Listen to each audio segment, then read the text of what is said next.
شما چند سالتونه؟ 87. 87 سال. شما چند؟ 83 سال. 84 سال شما. حالا یه سال خواست کم بگه. خانما معمولا کم میکنه. یه سال کم میکنی شما؟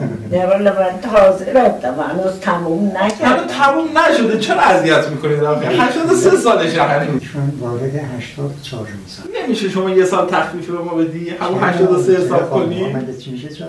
عزیز دلی شما 83. چند سال زندگی مشترک؟ 63 سال. 63 سال زندگی مشترک. مثلا امروز یکم ناراحت شده. شما چجوری دلشو به دست میاری؟ الان دلشو به دست بیار. من بغلش میکنم میبوسمش. خب ببوسش. ای جانم اینجوری وقتی قهر میکنه اینجوری باهاش آشتی میکنی؟ آره مثلا قهر نمیکنی. قهر نمیکنید نه؟